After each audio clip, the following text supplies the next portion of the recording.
Okay, here we are back again with more Mass Effect 2. And I wanted to take an episode or so and go through some more Codex, because there's still a lot of Codex to go through, and every time we play we get more of them. So I would like to make a little bit more of an inroad into the Codex, because there's still so much interesting stuff, especially after meeting Thane and Samara. We'll probably go ahead and do that for this episode. So we have a couple new primary Codex entries to hear, and then we have a bunch of secondary stuff to go through still as well. Freedom's Progress Colony, so here's Ilium, a regional hub of Asari commerce awash in riches. Ilium is infamous for its abusive labor practices and legalization of nearly everything except murder. As such, Ilium is the preferred production site for weapons and pharmaceuticals that would be illegal nearly everywhere else, made even more lucrative by legal indentured servitude. Among the biotics-related pharmaceutical producers is the Dantius Corporation, a rising star in galactic commerce. Despite the dangers of its products, Ilium is renowned for glamour, luxury, and safety, provided by near-total surveillance, making it a favored tourist destination.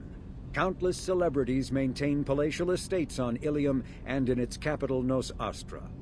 The sole obstacle to business on Ilium is its extensive bureaucracy, tolerated only for its provision of security.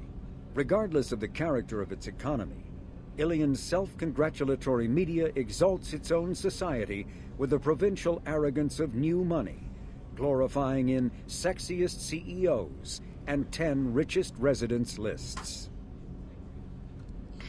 I love the Ilium flavor text. It's so interesting and so great. It's like this little dystopian free market world nestled within Mass Effect. It's fantastic. And here's one for Rakana. The Drell homeworld of Rakana once teemed with life, its arid plains home to spectacular insect and reptile analogs. But the Drell took to industrialization early and did not realize the extent of the environmental damage they caused until it was too late. With their topsoil depleted and oceans too acidic to sustain life, the Drell were situated for a massive population crash by 2025 CE. It was then the Hanar stepped in, mounting a large-scale rescue operation to bring Drell to the Hanar homeworld, Kajay. As wars erupted over what resources remained on Rakana and billions began to die, approximately 375,000 Drell escaped in the Exodus. To repay their debt, the Drell entered into an agreement with the Hanar. Called the Compact, it states that the Drell would assist the Hanar with tasks the Hanar cannot physically perform. Today, high-ranking Hanar are frequently inseparable from their Drell attendants. There's some more interesting stuff about the Drell and the Hanar and the really close relationship those two species have with each other, which is really symbiotic in a lot of ways, and it makes for even more interesting backstory for those species, especially because they're really you don't really hear about Drell until Mass Effect 2, so that's a pretty new thing for this one. The Collector's here's particle the beam, Avalanche. Still in its experimental stages, the M622 Avalanche generates a Bose-Einstein condensate within a Mass Effect bubble, which dissipates on impact, violently spraying the condensate outward and coating the target in a near-absolute zero superfluid. The Avalanche is unreliable, at times merely coating its target with ice, defacing exposed skin and freezing armor joints. Such low temperatures cause great damage to electronics like kinetic barrier emitters, which sometimes leads to total systems failure. At the other extreme, the Avalanche freezes flesh and bone, causing massive trauma as blood vessels constrict and frozen blood expands. Occasionally, such iced tissue shatters. Yeah, that's pretty gory. Like, thanks guys for giving us that great mental image. Okay, so what do we got now for secondary? Drell biology. Drell are omnivorous reptile-like humanoids with an average lifespan of 85 galactic standard years. They give live birth to their young, who are capable of eating solid food from the moment they are born. Drell appearance is very similar to Asari in humans, but their muscle tissue is slightly denser than that of humans, giving them a wiry strength. Many of their more reptilian features are concealed, like a 3-chambered heart with a muscular ridge that is capable of shunting oxygenated or deoxygenated blood as needed. One unique characteristic, however, is the hyoid bone in their throats, which allows them to inflate their throats and produce vocal sounds outside of the human range. Would-be assassins have noted that these two features make Drell extremely hard to strangle or suffocate. That's, you know what? When you're in when you're in Shepard's profession, you gotta know how to kill everything, right? Because the Drell ancestors emerged from arid, rocky deserts, the humid, ocean-covered Hanar homeworld of Kajay proved tolerable only when the Drell stayed inside a climate-controlled dome city. Due to this huge disparity in the two species' homeworld environments, the leading cause of death among Drells on Kajay is a bacterial lung disease called Keprel syndrome. Within a generation of the Drell's arrival on the planet, the disease had become resistant to Hanar biotics and other advanced treatments. Once an infection settles in, death is slow but imminent. Transplants may buy time, but as the infection spreads to other major organs, there comes a point of diminishing returns and eventual system failure. So that's the outlook for our new friend Thane. It's not bright. It's not bright. Sorry, Thane. So yeah. He's kind of attractive, but I feel like there probably wouldn't be any future in that. I'm not sure why we got one for Vermeer all of a sudden, but whatever. This is a Codex entry on Purgatory. Which is the prison where we found Jack. Originally an Ark ship designed to carry agricultural animals, the Purgatory was taken by the Blue Suns mercenary company during a large-scale battle in the Skyllian Verge. In a years-long reconstruction of its interior, the Blue Suns repurposed it to hold sapient prisoners, supposedly because they captured so many in their conflicts throughout the galaxy. When media outlets started investigating claims that the ship was used for slaving operations, the Blue Suns turned a public relations nightmare into a regular income source. Claiming to be in full accordance with Citadel law, the crew of Purgatory now regularly lands on planets or space stations claiming that they can no longer hold their prisoners because of cost overruns. To avoid keeping prisoners under inhumane conditions, they will have to release them at the nearest port, dumping the scum of the galaxy directly into the local population. Faced with such a scenario, the government usually grants Purgatory's crew massive discounts in fuel, food, and repairs as long as they go away. Some even offload their own prisoners to Purgatory for a fee, grateful to have a problem relocated somewhere other than their backyard. Such unfortunates go in the dark depths of the ship, never to be seen again by their families or contacts. Purgatory is minimally armed with Guardian defenses. Though a cruiserweight ship, it relies on the Blue Suns fighters to prevent any attacks bent on a jailbreak or similar events. And Vermeer, which is of course the planet we visited in Mass Effect 1, the planet on which Kaidan Olenko died. Womp womp. Vermeer is a lush world located on the frontier of the Attican Traverse. Its vast seas and orbital position on the inner life zone have created a wide equatorial band of humid, tropical terrain. Only the political instability of the region has impeded efforts at colonization. Many times, the Citadel has opened negotiations to settle Vermeer with the various criminal gangs and petty dictatorships in the nearby Terminus systems. All fell apart due to internal power shifts within the opposing parties. The Citadel has written off the colonization of Vermeer as impossible without significant political change. The Terminus powers themselves are unlikely to ever settle Vermeer. Most lack the resources to support settlement of a virgin world, finding it more expedient to steal from their neighbors than build for themselves. Fair enough. Let's do ships and vehicles. A61 Mantis gunship. This is the gunship that shot Garrus in the face. The workhorse of mercenary bands throughout the galaxy, the Mantis is a two-man vectored thrust aircraft that excels in close air support roles.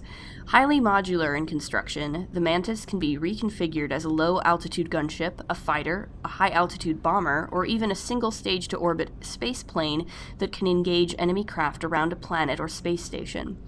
The only role that the Mantis cannot perform is that of a true deep space fighter, as it has no FTL drive.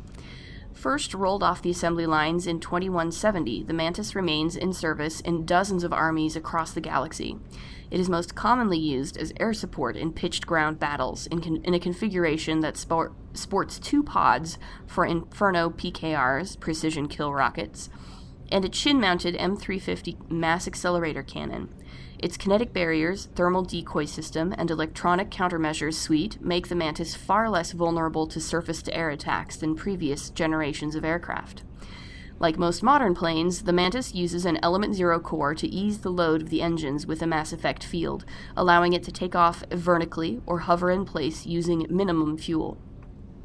This also gives it far greater range and speed than the helicopters and jump jet aircraft that once filled its niche.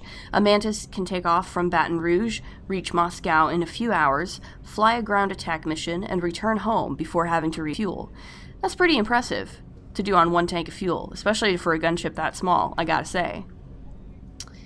Here's a bunch of stuff on faster-than-light travel and faster-than-light drives. Faster-than-light drives use Element Zero cores to reduce the mass of the ship, allowing higher rates of acceleration. This effectively raises the speed of light within the mass effect field, allowing high-speed travel with negligible relativistic time dilation effects. Starships still require conventional thrusters, chemical rockets, commercial fusion torch, economy ion engine, or military anti-proton drive, in addition to the FTL drive core. With only a core, a ship has no motive power. So you can jump, so to speak, but you can't, move forward after you've jumped if you don't have thrusters. The amount of ESO and power required for a drive increases exponentially to the mass being moved and the degree it is being lightened. Very massive ships or very high speeds are prohibitively expensive. If the field collapses while the ship is moving at faster-than-light speed, the effects are catastrophic. The ship is snapped back to sublight velocity, the enormous excess energy shed in the form of lethal Cherenkov radiation, which doesn't sound pleasant at all. A lot of these, if you recall the Codex episodes from Mass Effect 1, a lot of these are just rehashes of Mass Effect 1 stuff. But if you didn't watch those, hey, now you're getting this information.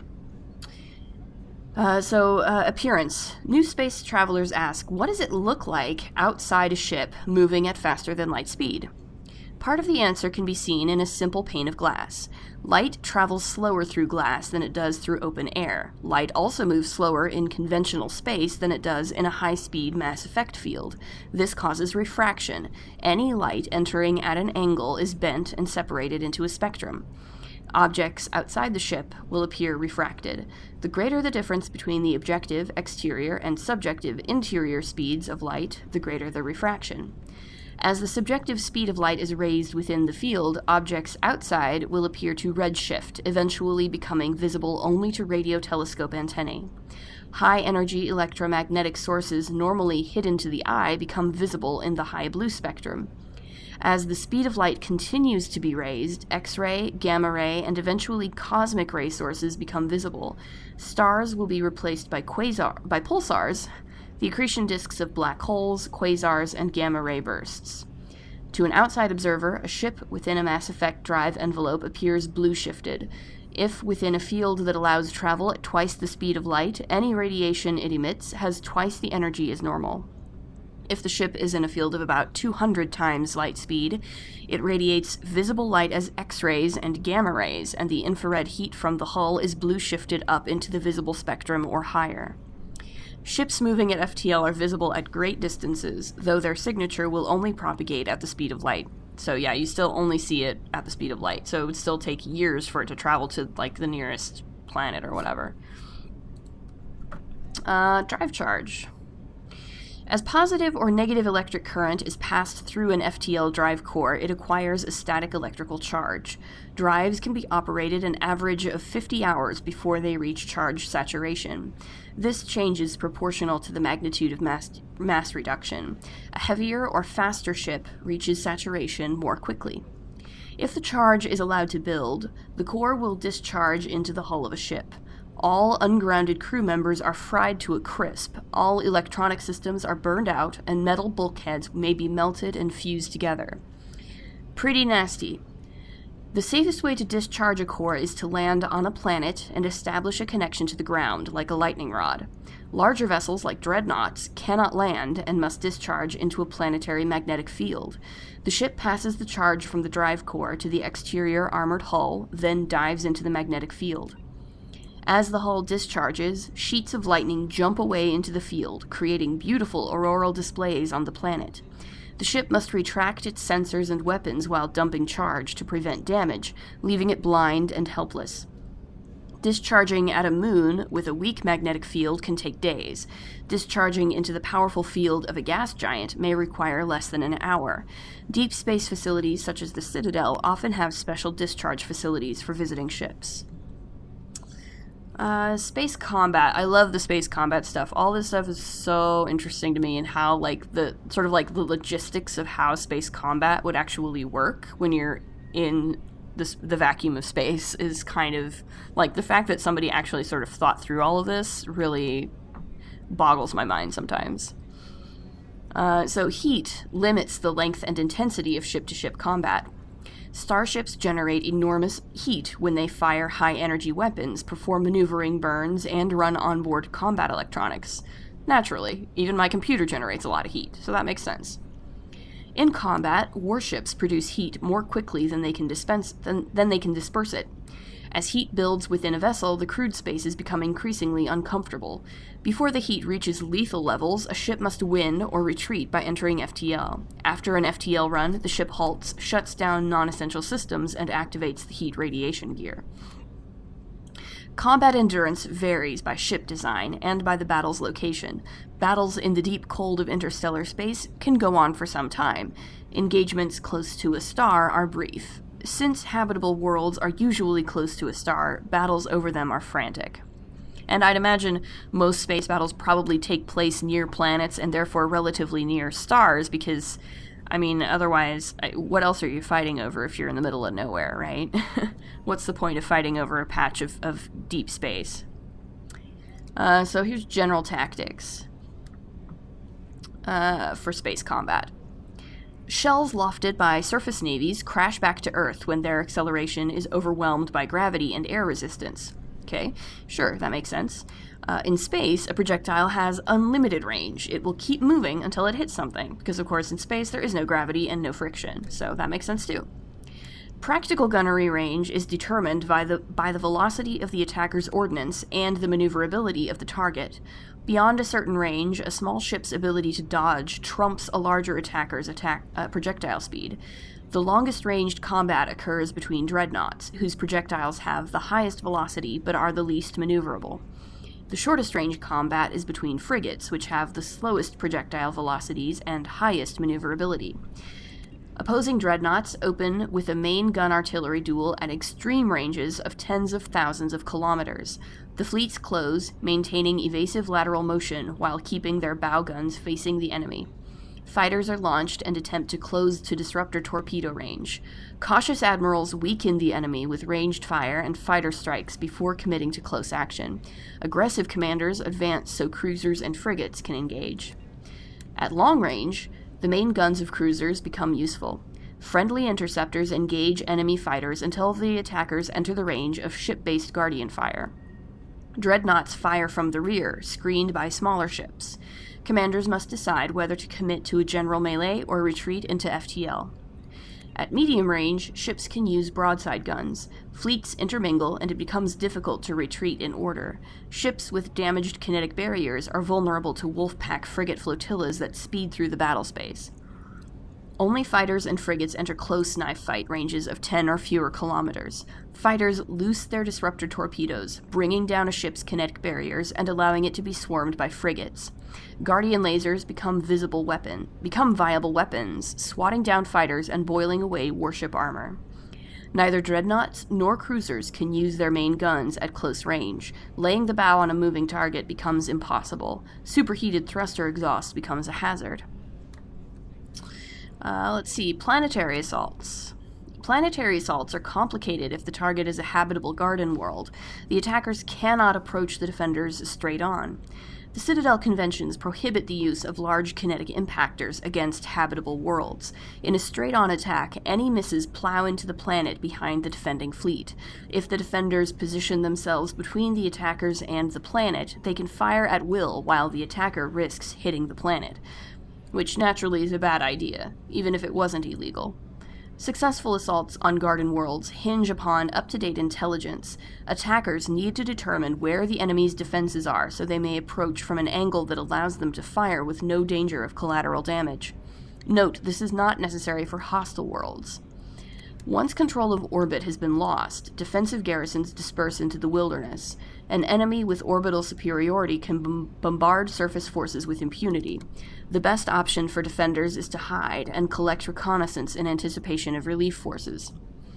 Given the size of a planet, it is impractical to garrison entire conquered worlds. Fortunately, colonization efforts tend to focus on building up a dozen or fewer areas. Ground forces occupy the spaceports, industrial facilities, and major population centers. The wilderness is patrolled by unmanned aerial vehicles and satellite reconnaissance. If a defender unit is spotted, air mobile rapid deployment units and satellite artillery are used to pin down and destroy them.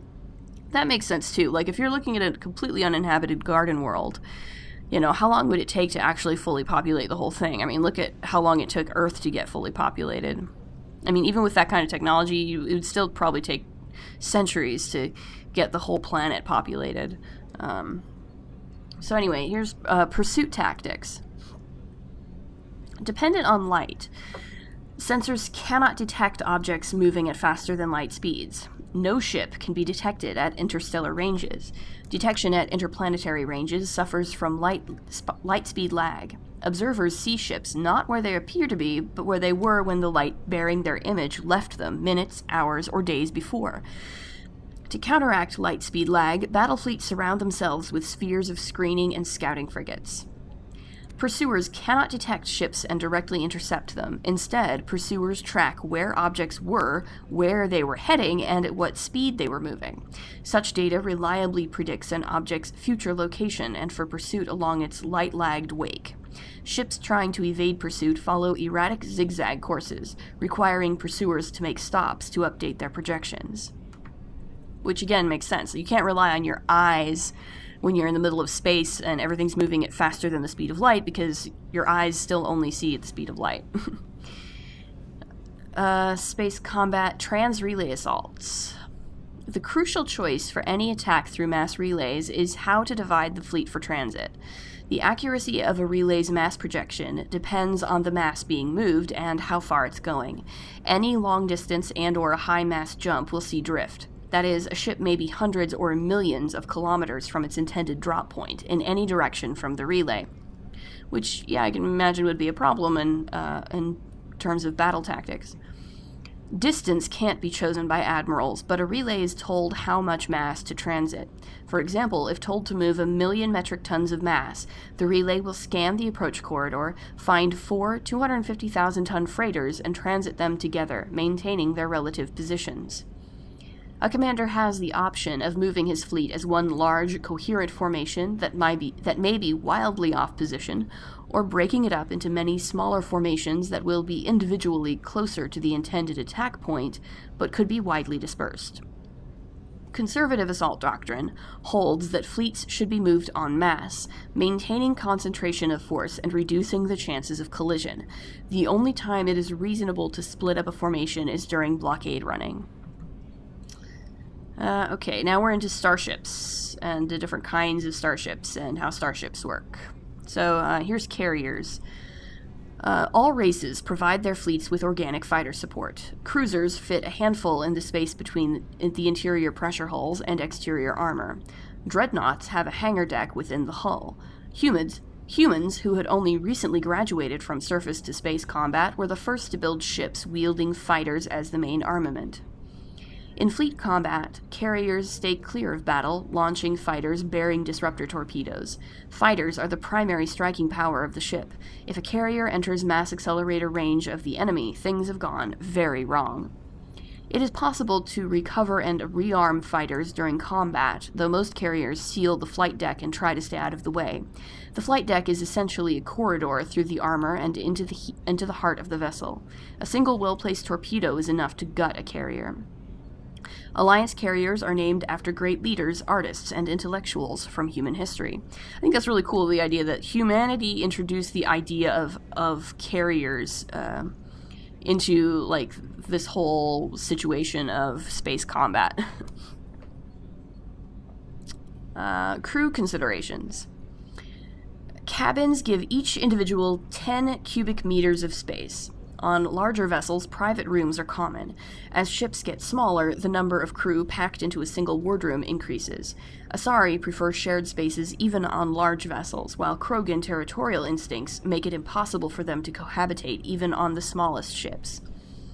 On smaller vessels, hot bunking is the norm. Crew members assigned to different watches share the same bunk. When one gets off duty, he wakes up the person in the bunk. While that crewman is on duty, the first gets his rack time. Spacecraft compartments can be isolated by airtight doors in case of decompression. The cinematic vision of explosive decompression is fiction. Hold compartments either take enough damage that occupants are killed instantly or leak slowly enough that they are able to reach protective gear.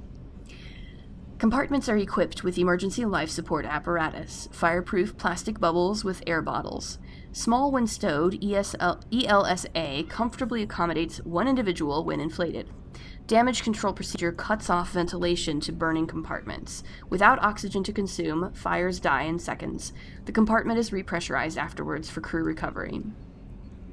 Mass effect fields create an artificial gravity, agrav, plane below the decks, preventing muscle atrophy and bone loss in 0G. Large vessels arrange their decks perpendicular to their thrust axis. The highest decks are at the bow and the lowest at the engines. This allows agrav to work with the inertial effects of thrust. Ships that can land arrange their decks laterally, so the crew can move about while the vessel is on the ground, which makes sense. You wouldn't necessarily want... If your ship can land on the ground on a planet, you want to be able for your crew to be able to walk around in the planet's gravity when you're actually landed. And, like, be on the floor and not have to walk on the ceiling. Warships normally turn off their agrav systems during combat, reducing the heat generated by systems and increasing combat endurance. To provide a point of reference for navigating in 0G, floors are painted a different color from the walls and ceilings. That's pretty practical, I think. Cruisers. Cruiser-weight starships are the standard combat unit encountered away from large naval bases, the poor bloody infantry of most fleets. Nimble scouting frigates have neither the punch nor the stamina to stand up to serious combat, and the mighty dreadnoughts are a strategic resource, carefully hoarded and committed to the most crucial battles. Cruisers perform routine independent show-the-flag patrols in settled systems and lead flotillas of frigates in small engagements, such as pirate suppression campaigns. In major fleet engagements, cruiser squadrons support the dreadnought battle line by screening their flanks against enemies attempting to maneuver for a main gun bow shot from their vulnerable broadsides. Alliance cruisers are named after cities of Earth. Dreadnoughts.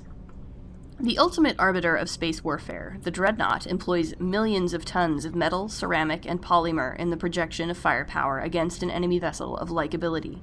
No sane commander would face a dreadnought without a dreadnought of his or her own. A dreadnought's power lies in the length of its main gun. Dreadnoughts range from 800 meters to 1 kilometer long, with main guns of commensurate length. An 800-meter mass accelerator is capable of accelerating one 20-kilogram slug to a velocity of 4,025 kilometers a second, or 1.3% of light speed, every 2 seconds. Each slug has the kinetic energy of 38 kilotons of TNT, enough to destroy the infrastructure of a mid-sized city and kill 500,000 people. Because of air friction, planets with atmospheres do not feel a slug's full devastation. Atmospheric drag reduces impact force by 20% per Earth atmosphere of air. At present, the Turian fleet possesses 39 dreadnoughts, the Asari 20, and the Solarians 16. Each of the Human Alliance's 8 dreadnoughts is named for terrestrial mountains. The Everest class are Everest, Fuji, and Elbrus. The Kilimanjaro class are Kilimanjaro, Taishan, Shasta, Aconcagua, and Orizaba. Hope I pronounced those right. Probably not. But those are real mountains that really exist on Earth. I think it makes total sense that you would name your dreadnoughts after the biggest mountains on your planet. So yeah, fighters. Fighters are single-pilot combat small craft. They are lightweight enough that they can be economically fitted with powerful Element Zero cores, making them capable of greater acceleration and sharper maneuvers than starships. Kinetic barrier shields changed starship battles from short, vicious bloodbaths to extended, indecisive slugging matches. Only the main gun of a dreadnought could punch a mass accelerator slug through the barriers of an opposing dreadnought. This changed with the development of the fighter-launched mass disruptor torpedo, a short-ranged weapon that can penetrate kinetic barriers to destroy their projector assemblies. Starship Guardian defenses must be overwhelmed through swarm tactics. Fighter groups can take heavy casualties pressing their torpedo attacks home. Once fighter-launched torpedoes have crippled an enemy's barriers, the mass accelerators on frigates and cruisers can make short work of them. Interceptors are a type of fighter optimized to attack other fighters, with no ability to damage starships. Interceptors are used to screen friendly units from incoming fighter attack. Frigates. Frigates are light escorts and scouts, often possessing extensive Guardian systems providing anti-fighter screening for capital ships, and crewed with a squad of Marines for security and groundside duty. Unlike larger vessels, frigates can land on planets. The most important role filled by frigates is reconnaissance. Sensors, unlike ships and communications employing the mass effect, are limited to the speed of light. Therefore, a stationary observer can detect a vessel a light year away only when its light arrives a year later. Because faster-than-light attackers always arrive before defenders can detect them with luminal sensors, attackers can always surprise defenders. For defense, fleets surround themselves with spheres of scouting frigates, scanning for enemy ships and transmitting warnings to the main body. Frigates achieve high FTL cruise speeds because of their high-performance drives. They also have proportionally larger thrusters and lighter design mass, allowing them greater maneuverability. In combat, speed and maneuverability make frigates immune to long-range fire of larger vessels. In fleet combat, frigates are organized into wolf pack flotillas of 4 to 6. Wolf packs speed through enemy formations, hunting enemy vessels whose kinetic barriers have been taken down by fighter-launched disruptor torpedoes. Wolf packs circle strafe vulnerable targets, using superior speed and maneuverability to evade return fire. Alliance frigates are named for great battles in human history, a la the Normandy. And if you don't know to what the Normandy refers, you should probably brush up on your 20th century military history. Starships. Heat management. Dispersal of heat generated by onboard systems is a critical issue for a ship. If it cannot deal with heat, the crew may be cooked within the hull, which would be a big problem. Radiation is the only way to shed heat in a vacuum. Civilian vessels utilize large, fragile radiator panels that are impossible to armor. Warships use diffuse radiator arrays, or DRA, ceramic strips along the exterior of the armored hull. These make the ship appear striped to thermographic sensors. Since the arrangement of the stripes depends on the internal configuration of the ship, the patterns for each vessel are unique and striking. On older ships, the DRA strips could become red or white hot. Dubbed tiger stripes, or war paint by humans, the glowing DRA had a psychological impact on pirates and irregular forces. Strip radiators are not as efficient as panels, but if damaged by enemy fire, the ship only loses a small portion of its total radiation capacity. In most cases, a vessel's DRA alone allows it to cruise with no difficulties. Operations deep within a solar system can cause problems. A ship engaged in combat can produce titanic amounts of heat from maneuvering burns and weapons fire. When fighting in a high-heat environment, warships employ high-efficiency droplet heat sinks. In a droplet system, tanks of liquid sodium or lithium absorb heat within the ship. The liquid is vented from spray nozzles near the bow as a thin sheet of millions of micrometer-scale droplets. The droplets are caught at the stern and recycled into the system. A droplet system can sink 10 to 100 times as much heat as DRA strips. Droplet sheets resemble a surface ship's wake through the water. The wake peels out in sharp turns, spreading a fan of droplets as the ship changes vectors and leaves the coolant behind.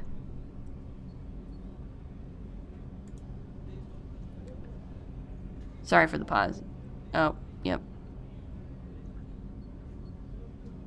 My dog's barking out in the backyard, so I think we'll leave this here, and in the next episode we will probably do some more stuff. We won't do more Codex. I'll move on to the next quest or mission or something. We'll probably run around to Ilium and do some side quests in the next episode. So yeah, as always, if you like what you see, please like, comment, subscribe, and we'll see you in the next episode. Later!